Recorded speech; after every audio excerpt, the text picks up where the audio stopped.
Okay, so we're going to go back to the Maat, the laws of God. And again, we are studying from Ra'una for Amen under the Pt.3. I was watching the show on YouTube the other day, and I love YouTube because it's been enlightening me to hear the word of the Medu through other philosophers under the studies of ancient Egyptiology. So everyone has a different way of pronouncing the names when it comes to the Pt.3 and describing the trees of life. So again, we are on the Maat, the 11 laws of God, and this is chapter 5. So we're going to go into the law of Sekher. And in the law of Sekher, again, she is the third spear of the tree of life. In chapter 2, the law of Amen, we saw that the contemporary Western scientific creation account revealed the preexistence of a bodiless intelligence that is responsible for the idea's underlying structure of atoms and the arrangement of the atoms, and the elements according to their structure. So the atoms and then the elements according to their structure. I'd like to go into describing this on the periodic table as well. But now we must focus our attention on the fact that there was also a bodiless system of energy responsible for carrying out the work of arranging the components of the atoms and these into periodical series according to the patterns exhibited by the bodiless intelligence. So in other words, the creation of physical matter was executed by a bodiless entity using its intelligence and power. So in the same manner that we have direct access to its intelligence, as shown in the previous chapter of Tahuti we spoke about, we have direct access to its power. So we are able to tap into this power to assist us in our daily lives. So that man is able to affect physical events and matter through a metaphysical force is evidenced by telepathy, which is a direct communication from one mind to another. Telepathy.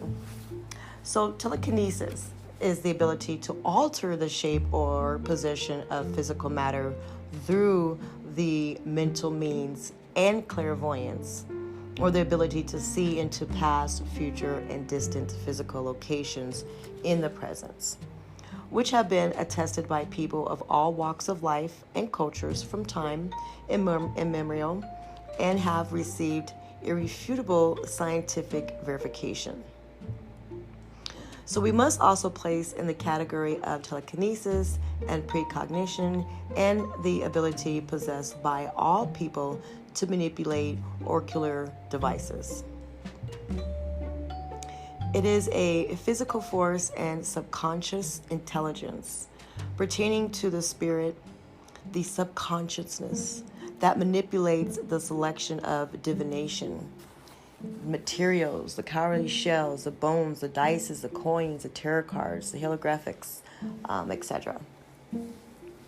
So thus we can see that to influence the events in our lives, we are not limited to relying on our physical faculties.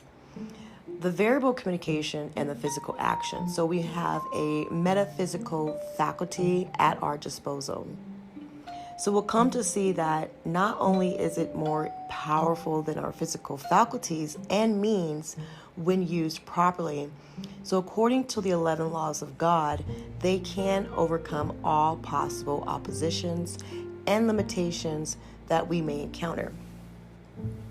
So if this is true, then it would make greater sense to rely primarily upon them for success in life, and only secondarily on our intellect and physical faculties and resources. In fact, we will come to understand that for this reason, one of our chief goals in life is to develop the ability to use our metaphysical powers above our intellectual and physical abilities. In other words, we are destined to live by the spirit and not just by our physical and intellectual faculties. Of the greatest importance at this time is the proper identification of these metaphysical powers. Throughout the ages, the Western community has come to address the forces through which spiritual actions take place as being metaphysical. This is a correct designation for the spiritual forces acting above those directly responsible for such physical phenomena as telekinesis, clairvoyance, telepathy, and so on. Truly metaphysical forces are those that operate on the mental and divine realms. The spiritual forces that operate directly on physical matters and events are none other than our emotions. Energy is defined as the capacity to do work or to alter the state or position of a thing or event. Essential, then, to the definition of energy is motion.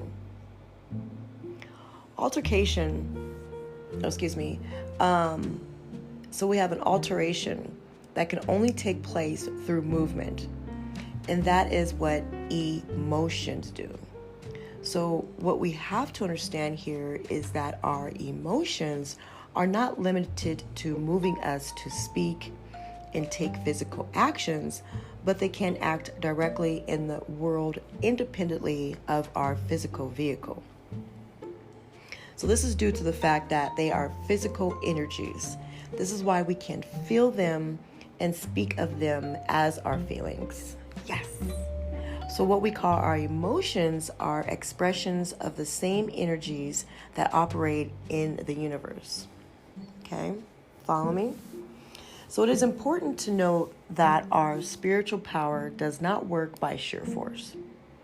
Many, if not all of us, has experienced success by being in the right place at the right time. And we have magically, out of the blue, come across a book or someone to receive pertinent information or help of some kind when we needed it. Oh, thank you, God. So this type of event is characterized of the spirit acting on physical events and matter that are independent of our physical faculties. So I'm sure we would like all to be able to just make up things at the time that we want them to happen. So we have these wanting to make things happen at that will, rather than on the occasion uncalled, times that they would typically occur in our lives. This is what the 11 laws of will allow you to do one day, or it will allow you to do one day. Okay, it will allow you to do these things. So given the fact that the spiritual forces that are involved in the manipulation of physical events are our emotions. Yes, the anger, the fear, the love, etc. Those are our abilities to use them at will to manipulate the outcome of events must be regulated by laws. This is why it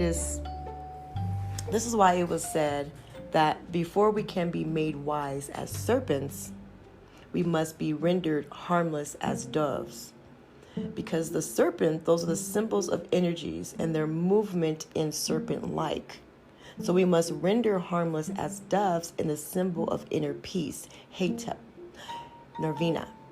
Those are words that will affect the inner, that will change those pieces around you. So access to the powers over the world is a dangerous thing in the hands of an uneducated and the immature, the ignorant and the evil people, as they would bring great harm to themselves and others around them, not knowing what they're doing. Again, this is why it is said that before we can be made wise as serpents, we must render harmless as doves. Words to that effect. So influencing the course of events through the spirit is called, in certain circles, magic, and in others, miracles. As perusal of the literature and practice throughout the ages and the world will reveal different levels of procedure. An understanding of the subject will show that of the various ways of utilizing spiritual power, the safest and most powerful way is through the observance of the 11 laws of God. The most commonly used techniques are the most commonly techniques are those used by Sha'u, the human, the Ab, true, men. These are the ceremonial magic, the use of words of power and symbols, and natural magic, also known as sorcery and juju. Use of roots, herbs, animals, substances, etc. The problem with these approaches is that, given the fact that these men have not become God men and are therefore excluded from the access to the divine part of these spirits, which is in the third sphere, their techniques appropriate spiritual powers on the lower levels of the spirits. The problem is compounded by their ignorance. The access to spiritual power that we are here discussing involves the simple act of willing something to take place, and the spirit obliges in the same way that the foot is extended, then we will too walk on, and so on. This type of spiritual power belongs to God and therefore only follows God's will, which is the word and the voice of God, as explained in the law of Tahuti. So, deducing the law of Sekher from the law of Umen. So we're going to deduct the law of Sekher from the law of Umen. And when we do that, it has been universally noted that we are all emotionally stronger when we are calm and when we are relaxed, as opposed to when we're excited or when we're upset. So one of the facts that has been discovered by people who have denoted their lives to spirituality, like as a career to so say speak, is that the greater the challenge in which one is able to maintain one's peace, the greater is the generation of spiritual or emotive power. Thus is the principle behind the martyrdom of the saints. The martyrdom has been placed in quotes because it gives the impression that the saint undergoes great suffering, when in reality it is his or her ability to be at peace that enables his or her to endure the ordeals that in turn is the source of the power behind the miracles, the manifestation of spiritual power, the manifestation behind that emotional spiritual power.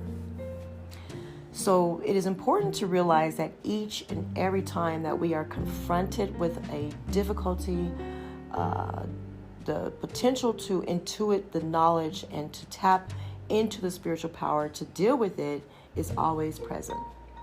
So in other words, in such moments, we always have the potential to receive assistance from the bodiless mind and power whose presents evidence by the mathematical structure of natural events, God.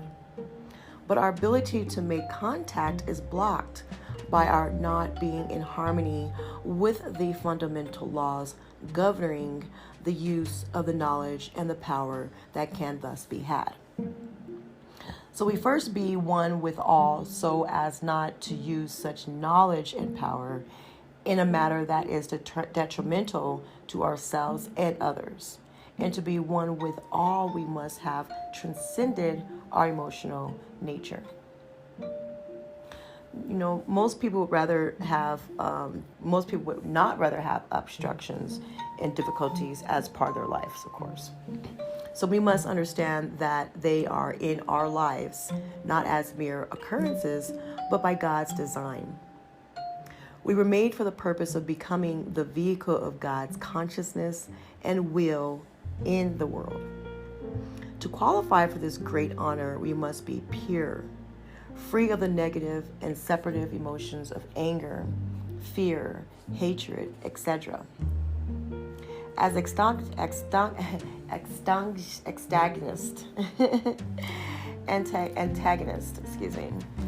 As antagonists of our essentially unconditioned state, they impeded the manifestation of wisdom and spiritual power.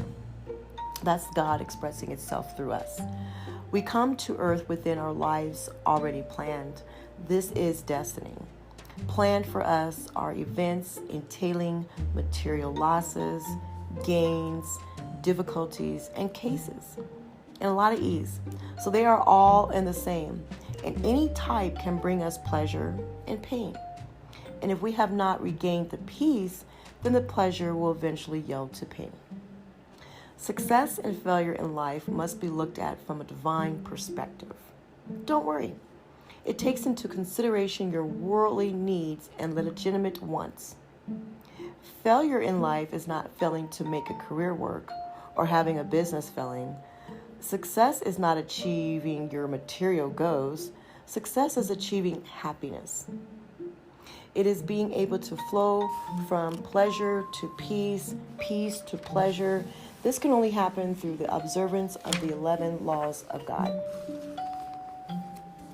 So anyone who doubts that our lives are planned, that there is such a thing as destiny, needs to sit with a competent astrologer. Setting aside the tabloid, drugstore, supermarket version of astrology, there are several powerful systems that can tell you a great deal about life from the day you were born. Astrology was studied by such great men as Isaac Newton, Johannes Kepler, who wrote very important books on the subject. How do you reconcile the greatness of these men's mind with such studies if the subject was purely a puerile? You don't. But what is destiny? And are we destined to suffer? Do we fail to succeed? Is the failure of spiritual leaders and our philosophers to give proper answers to these questions, is that the source of popular attitude of doubts towards the reality of our destiny? Because the understanding of this rather difficult subjects requires an understanding of all the laws and how they interact.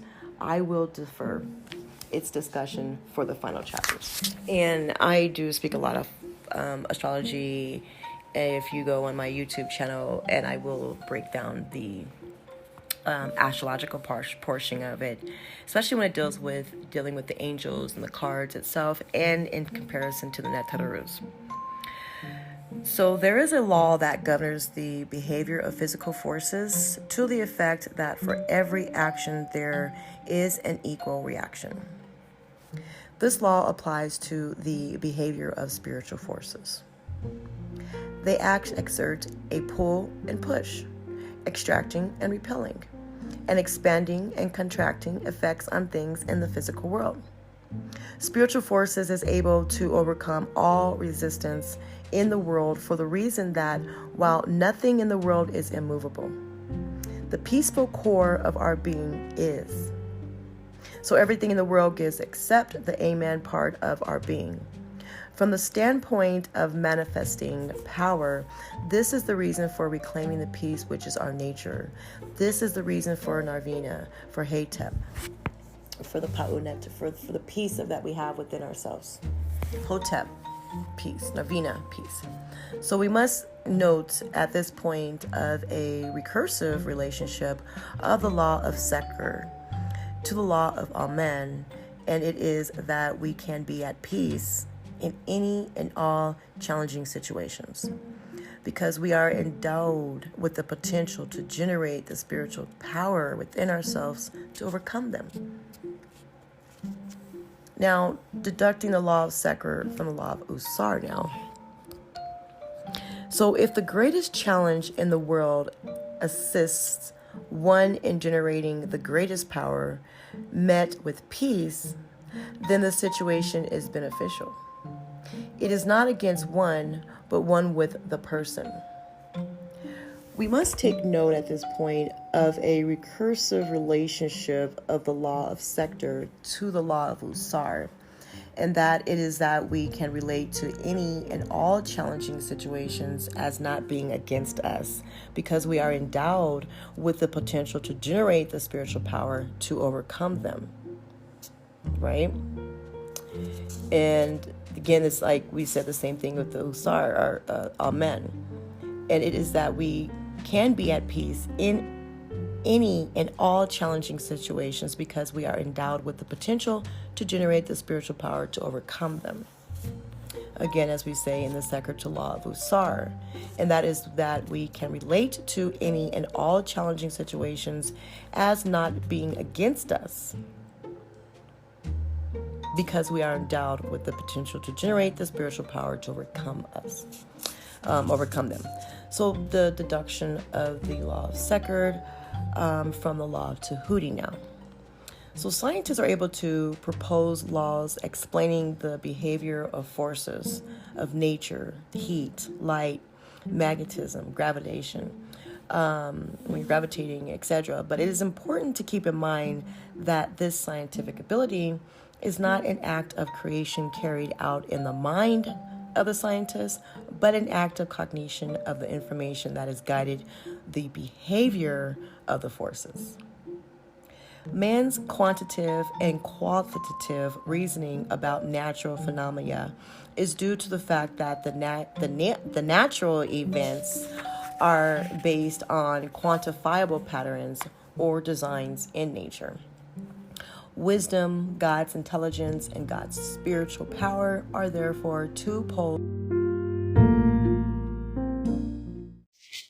In the law of Sekher, the third spirit of the tree of life, we basically were breaking down the need for spiritual power and what that meant to us. So it is important to realize that the cultivation of spiritual power is not an option, okay, people?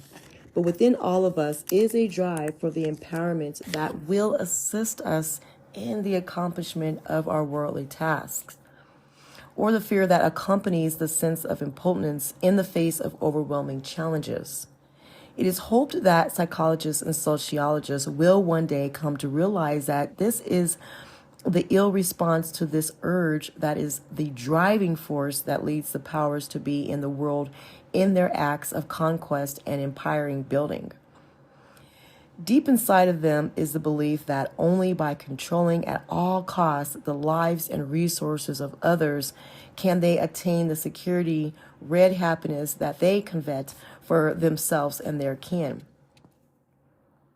On the other hand, ultimately, it is the spiritual impotence of many that enables a tiny few to rule the world, and it is a great shame as the powers of the universe flow through as the spirit of the conqueror and the spirit of the conquered. What is the answer to the world's Ra'u Nefer? Amen goes on to say, so that is in the conclusion of the law of Sekher. That is the third spirit of the tree of life. When the emotions of man manifest in response to the word of God, they have the power to influence the course of any and all events in the world. We'll go on to the law of Maat, chapter 6, the fourth spear of the tree of life. Thank you for listening. Stay tuned.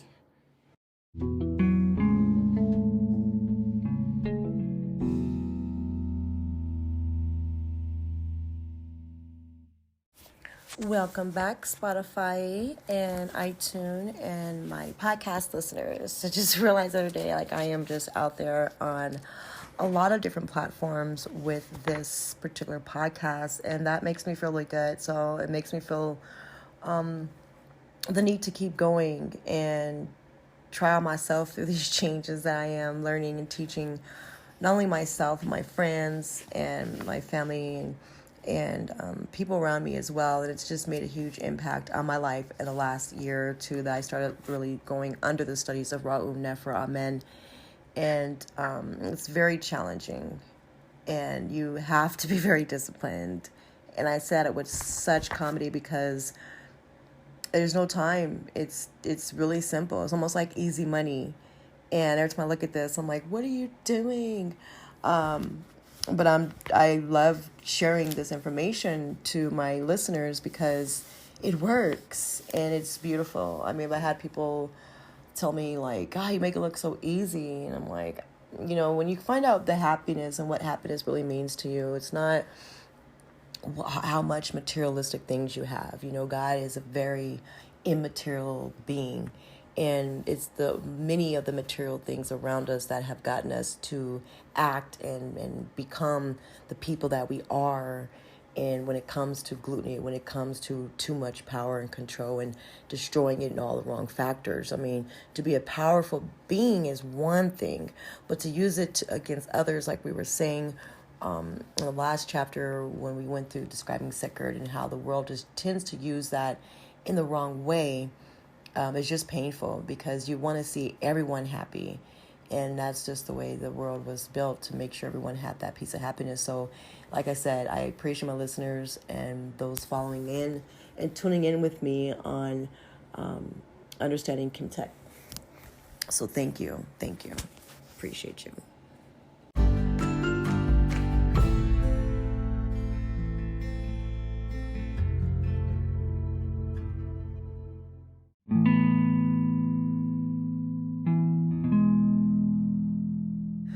All right, thank you for tuning in again.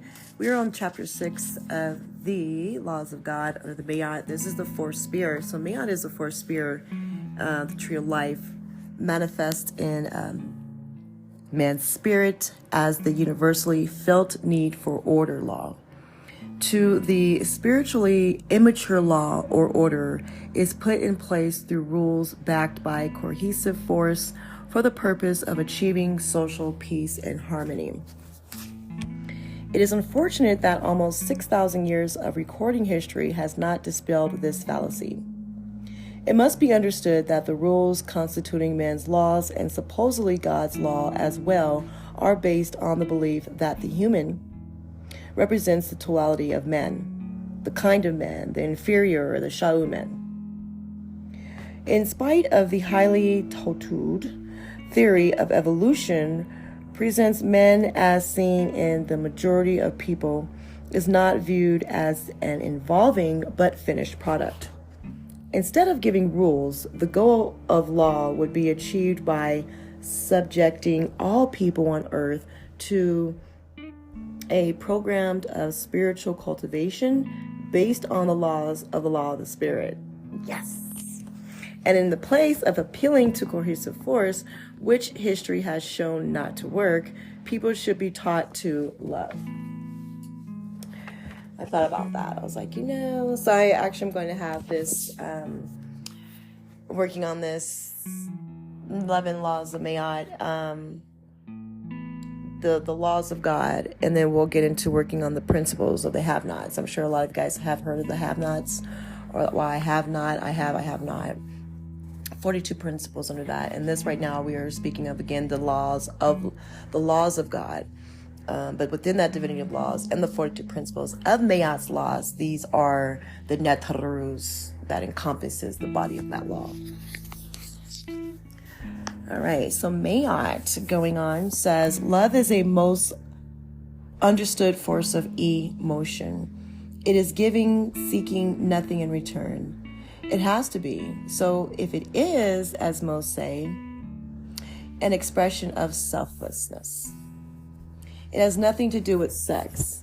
Although many people use the expression making love for having sex, it is often confused with that affection. So the distinction is easily seen in the fact that someone can be affectionate with you, yet behave very selfishly towards you. Love, then, is the emotion or executive force of our oneness with all. It is the emotional side of the experience of oneness. It is the logical deduction from the law of Usar, the first spear of the tree. If I am with you, then what I give to you, I have given to myself. The good that I do for you, I have done for myself. Love takes the law of Usar one step further.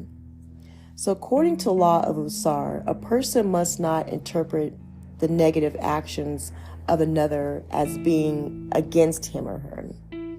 In Maat, we express love toward the transgressor. This might seem hard to do until we remember that our nature is peace. Thus, we need not experience emotional pain or difficulties in doing so. This might seem to be bad advice, suicidal even, but until we recall the knowledge that peace in the face of opposition generates wisdom and spiritual power. The question that has not been raised so far is, what is the power generated by peace in the face of opposition and difficulties? Love. The answer is love. And to understand how love is a force, especially one that can help you in the face of someone who is trying to remove your seed from the planet, even if it is necessary to remove a few or other misunderstandings about love. So someone says that they love you because they feel an ache when you are absent, or that they feel good when you are around, especially when you engage them affectionately or sensually. So none of these are signs of love, okay? The word has been appropriated by the spirituality immature who is incapable of experiencing the reality denoted in it or by it. So in the discourse of the law of Sekher, it was explained that emotions or forces can act directly to affect physical objects and events. That was the law of Sekher we spoke about, and how it has the emotional forces can directly affect physical events and objects through Sekher. Now, placing this with the understanding that the tree of life represents a hierarchical distribution of the shaping factors of our lives, we can conclude that the executive forces of oneness, love, must be the dominant force amongst all others. Thus, whenever two forces come together, the superior one will impose itself and replace the other. To love your enemy, then, is an act of conquest, not submissiveness, resignation, but of course, you have to know how to express love, and more important, you have to be genuinely at peace in the situation. So, hey, this guy is trying to kill you. It cannot be accomplished by a mere injunction.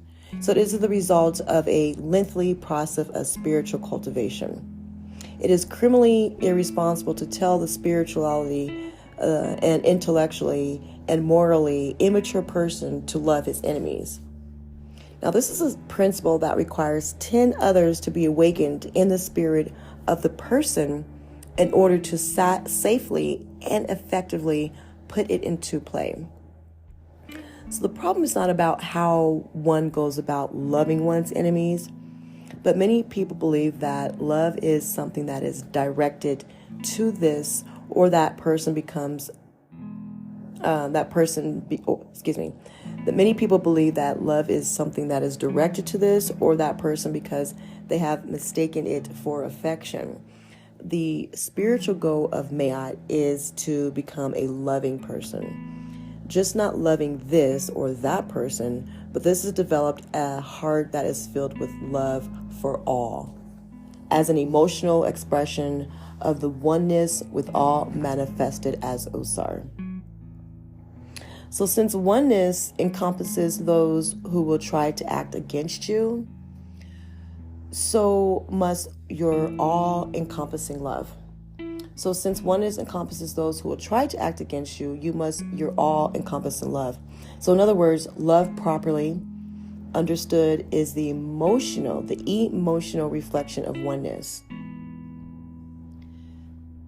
Thus, instead of entertaining thoughts of seeing those who engage in transgression towards you burn in hell or meet an unfortunate end as a defensive wish, you will pray for them. You pray for their well-being as you would anyone else in the world. It must be understood that love towards people is not expressed by turning the other cheek or giving them the shirt off your back or sitting with them to break bread. In some occasions, such would be the right thing to do, but not in others. So if you come home and find a man raping your daughter and you offer him your wife, if it has become necessary to kill him in self-defense, the law of love and oneness would not be violated. So you must maintain balance between the two parts of your being. We are one in essence, but we are separated in form. So at this point, you might be asking yourself, what about love for the righteous, the weak, and the innocent?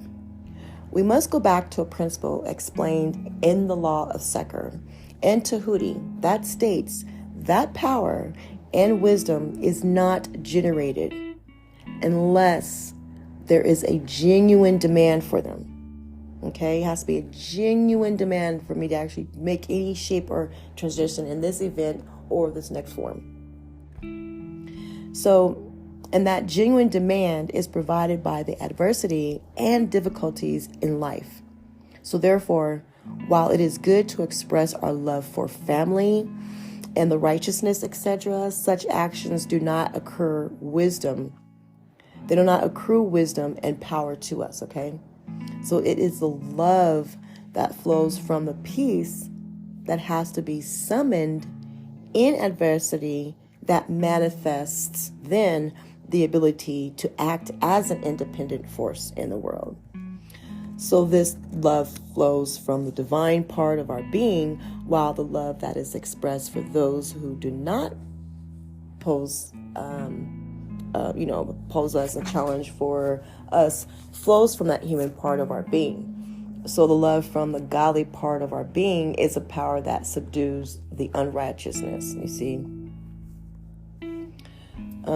So besides being the executive force behind the oneness of Usar, love is also the executive force behind the reality of the interdependence which operates on the level of Maat, the proper. We must remember that we are an indivisible duality, indivisible in being, yet we're separated in manifestation. So at the Maat level, our separateness is recognized, yet we are united through our interdependence. See? And our interdependence is a facet, and it's definitely a fact of nature. So a crowning example is the interdependence between flowers and bees.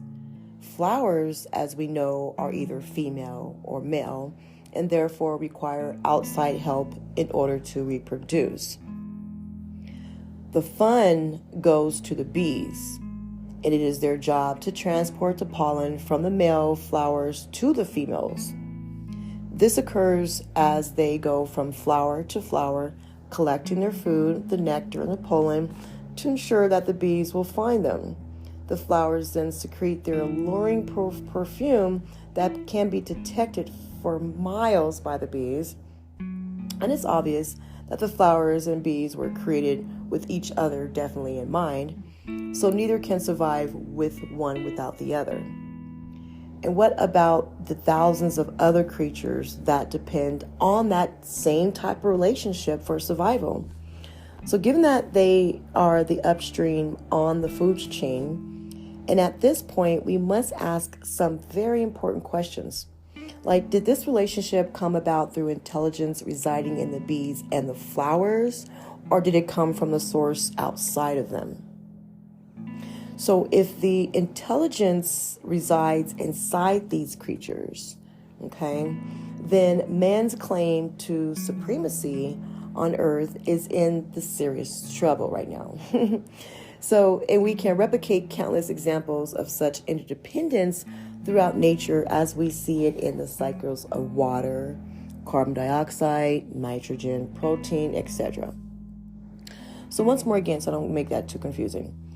We are confronted with evidence for the existence of a bodiless intelligence and a bodiless executive power at work in this world. So by now, you should have no problem with the identity of this entity, which is God. So since Maat and Pt.3 are opposite polarities, but of the same principle, like wife and husband, it is not surprising that they both represent principles that give an evidence of God's being and the manifestations in the world. Okay? So the other question that we must ask is, does man live outside of this web of interdependence? man to the other creatures, and men to men. It doesn't take much reflection to conclude that man does not, but man is no less, no more part of nature like any and other all creatures. So the difference is that while all other creatures cannot escape living in harmony with the forces binding them to others, man can, and at a disadvantage because of his or her force and free will. It should be also so clear that the only emotion that is congruent with entities that depend on each other is love. While man can choose to integrate themselves, him or herself, with the whole, he cannot survive or flourish in this matter. Nothing that is not in harmony with the whole can survive for long or flourish. Cancer is a clear example. So before leaving this subject, it is necessary to dethrone a major fallacy that stands in the way of understanding the principle of love as an expression of oneness and interdependentness. So this is the Darwin theory of evolution and species. While there is an evolutionary process going on in the world, it does not apply to the species making up the world.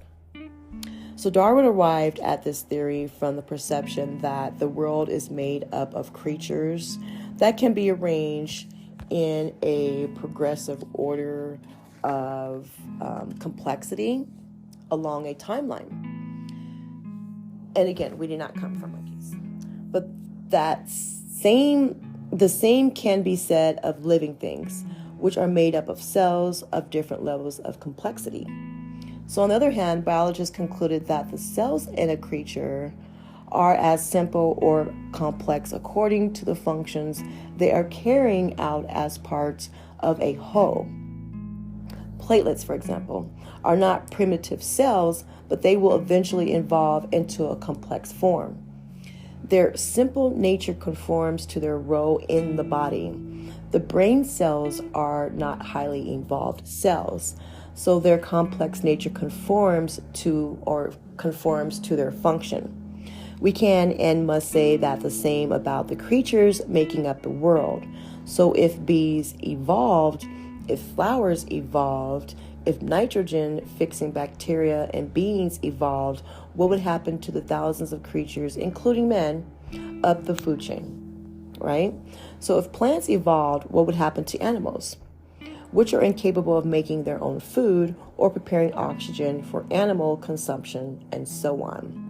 So as for what appears to be progressive introduction of a more complex creatures along that same timeline, we need not to be the expression of a separate creatures engaging in a striving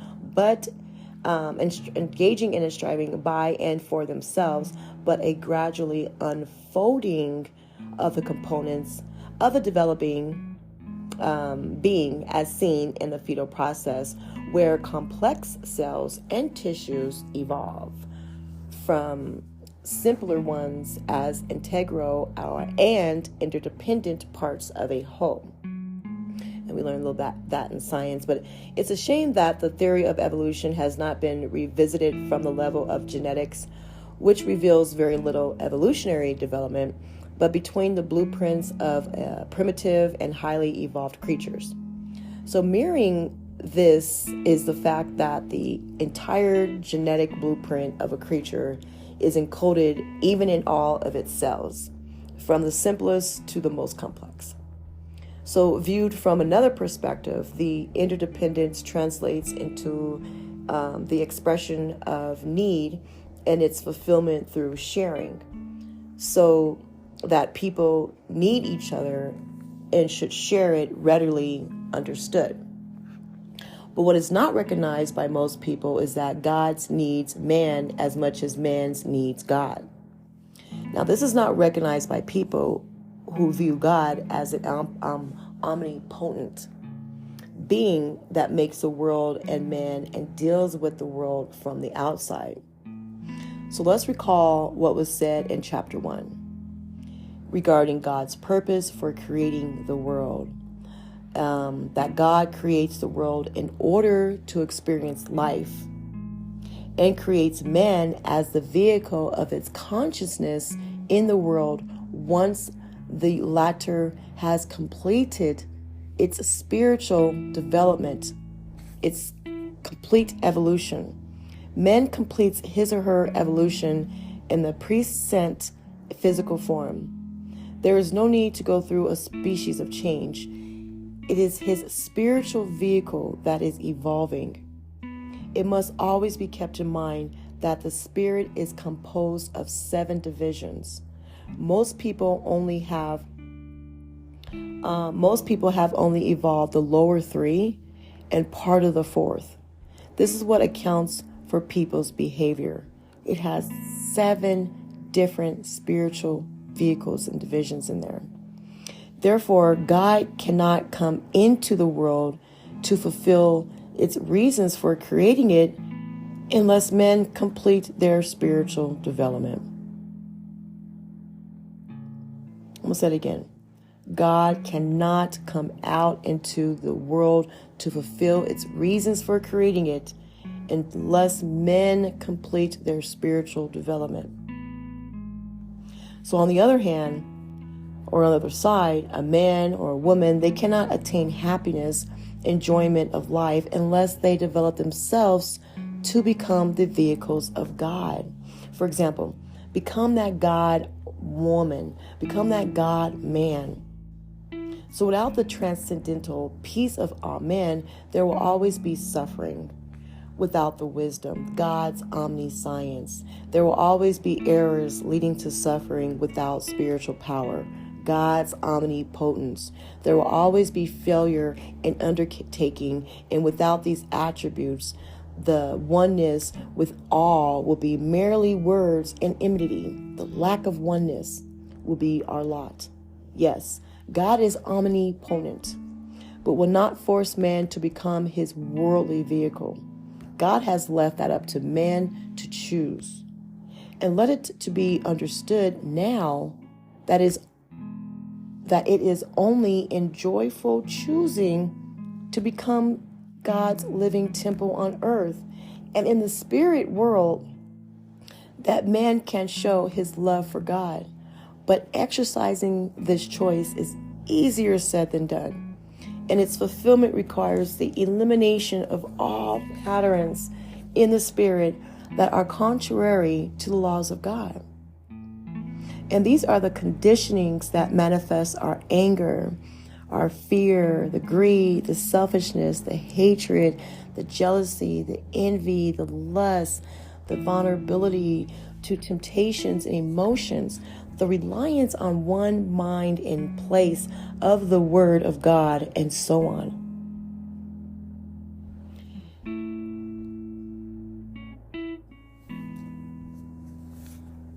I'm going to pause right there. We'll be right back.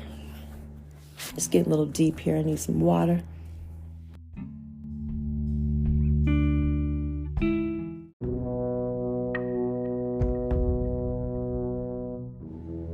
Alrighty. So, in continuation, so we're still in the law of Maat. But since she's such a divinely chapter, she really needs to be understood in what love means. And one of my pauses on that was just to think about, God needing us as much as we need God. God creating this entire universe so that he or she can come out and thy has not really been able to fully come out because of the ignorance of men. And I'm so passionate about, getting people to understand what that means to us,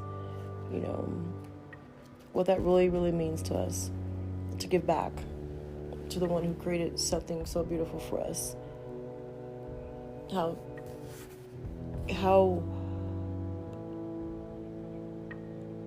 ungrateful us humans can be sometimes, All right, so its fulfillment cannot be had without a mighty struggle.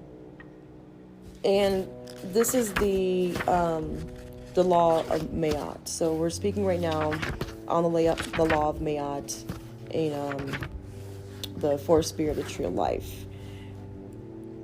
And we're just going to continue on from the last segment. So you're just speaking about Maat and how beautiful God is and laws of God. So as we go in, we speak about its fulfillment cannot be had without a mighty struggle that for most people extends over several incarnations. The struggle is none other than the epic battle, the battles between the forces of good and evil that have been portrayed in the great literary works, the secular, the spiritual of many cultures. It goes on to say the Bhagavad, the Gita, the battles of Set and Hadru, the Ra and the Apip, to name a few. Considering what is at stake for men, acquiring wisdom, a power that nothing in the world can stand up to, and a peace that nothing can disturb. The battle involves a test of limits of one's capacity to love God. Are you willing to joyfully? The joy in giving is the true standard and is represented by the feather of Maat against which the will, the heart, the app of man is weighed.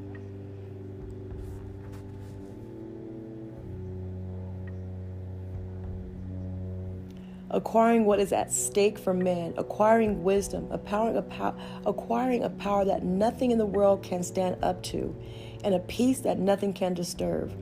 As I go on to say, because this is beautiful, the battle involves a test of limits of one's capacity to God, it says.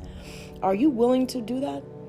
Are you willing to joyfully give up your dearest possessions to be at peace in the face of murderous transgression? To pray for the redemption of the one who killed your dreams in order to become the vehicle of God? If not on earth, in the spiritual realm? If you prayed in a state of peace for the redemption of wrongdoer, showing your love, wouldn't your prayer be backed by spiritual power of God? Love for God must be shown through the greatest of trials. It cannot be shown through daily giving of thanks, prayers, meditations, rituals, readings, sculptures, and so on. These are preparatory practices for the struggle. You'll find out what the struggle is like soon after you make an ironclad decision to implement one of the 11 laws given in this book. So remember that these laws are not arbitrary rules, but they are instructions that enable you to enter into a conscious relationship with the forces shaping your life. So keep in mind that you are aware of these forces, and the forces of the trees of life have been identified as urges or inner drives that are common to all men. Can you postpone this task? Will you keep God waiting? Or if you cannot love God, who then can you love? Who or what will you place above God? And if you love God, then don't you love all? Are you not then a loving being? Is not then your love universal? And if the master force of the universe and unifying force, love, is yours, whose separative force can oppose you? Deducting the law of Maat from the law of Usar and Omen, it says, if we are one with all, which is the law of Usar, in satisfaction of our essential, unconditioned state, law of man, then the logical, emotional expression of this oneness is love. Now, the deduction of Maat from the law of Tahuti. If we are one with all, love for all then is an expression of wisdom. The deduction of law of Maat from the law of Sekher. If we have access to spiritual power, there is no need to fear, loving, awe. Especially given the fact that the power of love is the supreme manifestation of the powers of the Spirit. In closing, law of Maat, God needs you in order to come into the world. He needs us. Fulfilling God's needs is the highest act of love, and only through your love for God can you fulfill your love for others. Become the love of God in the world for the protection of the world. Can we count on you to do your part today? Thank you for listening. We will be going into chapter 7, which is the law of Haru Kuhuti, which is the 5th spear of the tree of life. Again, thank you for listening. Stay tuned, and I will be getting back with you guys here momentarily. Thank you.